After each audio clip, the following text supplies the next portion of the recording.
Hello guys, আসসালামু আলাইকুম। সবাই কেমন আছেন? আশা করি সবাই ভালো আছেন। আমি সুফি আজকে নিয়ে আসলাম আবার নতুন রান্নার রেসিপি। আজকে নিয়ে আসলাম পাস্তা রান্না করব, সেটি আপনাদের সাথে শেয়ার করব।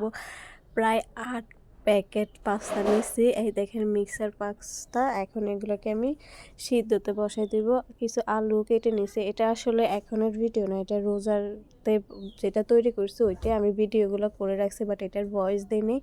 এখন ভাবলাম যে পড়ে আছে গ্যালারিতে বসে বসে কি করব, এখন একটু ভয়েস দিয়ে এটাকে আপলোড করে আপনাদের সাথে শেয়ার করি, এটাই আপনাদেরকে দেখাবো আর কি। তো এখন আমি ফার্স্ট আলুগুলো সিদ্ধ হয়ে গেছে, একটু মরিচ তেল সব কিছু দিয়েছি, ওইটা স্কিপ করে দিছি। এখন সিদ্ধ হয়ে গেছে পাস্তাগুলো। এখন আমি এটাকে নামিয়ে এখন একটা চুলার ভিতরে একটু কড়াইতে তেল, তারপর পেঁয়াজ দিয়ে পেঁয়াজগুলো একটু ব্রাউন কালার করে নিব। তো আশা করি সবাই ভালো আছেন। আমার ভিডিওগুলো এইভাবে দেখবেন, আমাকে অবশ্যই সাপোর্ট করবেন। এই যেভাবে ভালোবাসা আমাকে দিতেছেন অবশ্যই এভাবে আমাকে ভালোবাসা দিবেন। এখন আমি পাস্তাটা গ্যাসে করব, সিলিন্ডার গ্যাসে। এখন পেঁয়াজগুলো একটু হয়ে আসছে, এখন আমি একটু কাঁচামরিচ দিব, তারপর 4টা ডিম ভেঙে রাখছি বাটিতে, ওইটা আমি এখন দিয়ে দিব, দিয়ে নাড়া দিয়ে দিব। এই দেখেন, এগুলো আসলে রোজার সময় করছিলাম তো তাই একটু বেশি করে করছি। তো টমেটো কুচি দিলাম, কারণ সবাই মিলে একসাথে খাবো এই জন্য।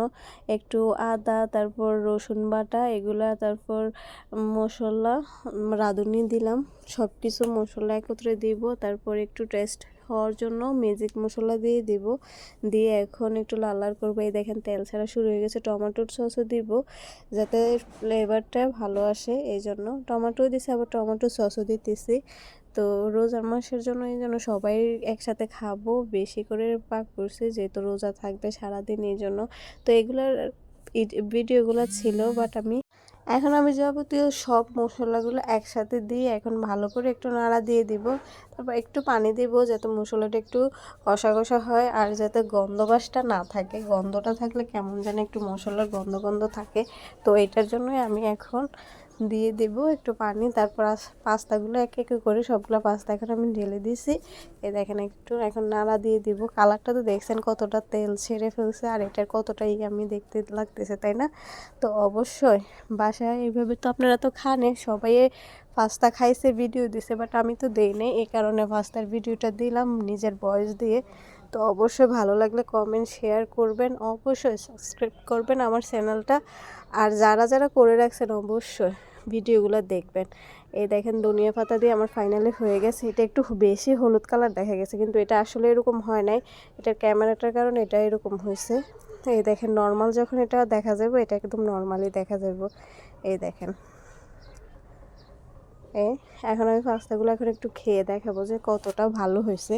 তো অবশ্যই সবাই খাইছে বাসার, তো সবাই বলছে ভালো হয়েছে, এটার রিভিউটা সবাই ভালোই দিছে, খারাপ দেয় নাই।